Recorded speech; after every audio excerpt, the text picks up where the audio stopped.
భారత అంతరిక్ష పరిశోధనా సంస్థ ఇస్రో మరో ఘనతను సాధించింది. ఏరియానా స్పేస్ రాకెట్ ద్వారా ఫ్రెంచ్ గయానాలోని కౌరు లాంచ్ కాంప్లెక్స్ నుంచి కమ్యూనికేషన్ల ఉపగ్రహం జీశాట్ 31ని విజయవంతంగా నింగిలోకి పంపింది.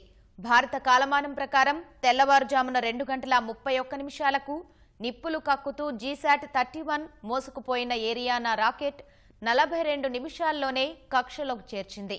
2109లో ఈ ప్రయోగం ఇస్రోది మూడోసారి. 535 కిలోల బరువున్న ఈ జీశాట్ 31 ఇస్రోకు చెందిన ఇన్సాట్ జీశాట్ శ్రేణి సేవలను కొనసాగిస్తుంది. దేశంలో 40వ కమ్యూనికేషన్ ఉపగ్రహమైన జీశాట్ 31లో కేయు బాండ్ ట్రాన్స్పాండర్లు I2K వంటి సాంకేతికతను అమర్చారు. 15 ఏళ్ల పాటు భారత ప్రధాన భూభాగంతో పాటు ద్వీపాలకు కూడా జీశాట్ కమ్యూనికేషన్ సేవలు అందించనుంది.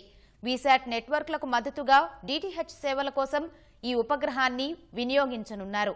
ఈ ప్రయోగంలో జీశాట్తో పాటు సౌదీకి చెందిన వన్హెల్లా SAT-4 ఉపగ్రహాన్ని కూడా అంతరిక్షంలోకి ప్రవేశపెట్టారు. జీశాట్ 30 ఉపగ్రహాన్ని కూడా త్వరలోనే ఫ్రెంచ్ గయానా నుంచి ఇస్రో ప్రయోగించనుంది.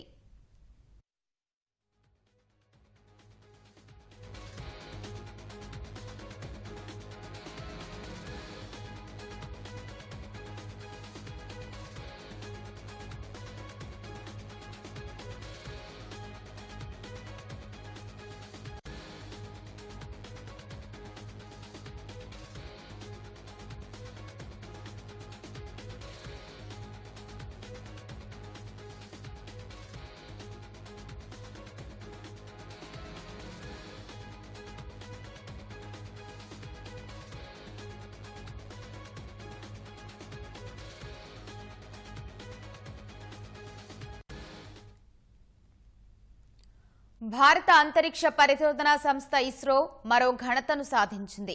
ఏరియానా స్పేస్ రాకెట్ ద్వారా ఫ్రెంచ్ గయానాలోని కౌరు లాంచ్ కాంప్లెక్స్ నుంచి కమ్యూనికేషన్ల ఉపగ్రహం జీశాట్ 31ని విజయవంతంగా నింగిలోకి పంపింది. భారత కాలమానం ప్రకారం తెల్లవారుజామున 2:31 నిప్పులు కక్కుతూ జీశాట్ 31 మోసుకుపోయిన ఏరియానా రాకెట్ 42 నిమిషాల్లోనే కక్షలోకి చేర్చింది. 2019లో ఈ ప్రయోగం ఇస్రోకి మూడోది. 2535 కిలోల బరువున్న ఈ జీశాట్ 31 ఇస్రోకు చెందిన ఇన్సాట్ జీశాట్ శ్రేణి సేవలను కొనసాగిస్తుంది. దేశంలో 40వ కమ్యూనికేషన్ ఉపగ్రహమైన జీశాట్ 31లో కేయు బాండ్ ట్రాన్స్పాండర్లు I2K వంటి సాంకేతికతను అమర్చారు. 15 ఏళ్ల పాటు భారత ప్రధాన భూభాగంతో పాటు ద్వీపాలకు కూడా జీశాట్ కమ్యూనికేషన్ సేవలు అందించనుంది. వీసాట్ నెట్వర్క్లకు మద్దతుగా DTH సేవల కోసం ఈ ఉపగ్రహాన్ని వినియోగించనున్నారు. ఈ ప్రయోగంలో జీశాట్తో పాటు సౌదీకి చెందిన వన్హెల్లా SAT-4 ఉపగ్రహాలను కూడా అంతరిక్షంలోకి ప్రవేశపెట్టింది. జీశాట్ 30 ఉపగ్రహాన్ని కూడా త్వరలోనే ఫ్రెంచ్ గయానా నుంచి ఇస్రో ప్రయోగించనుంది.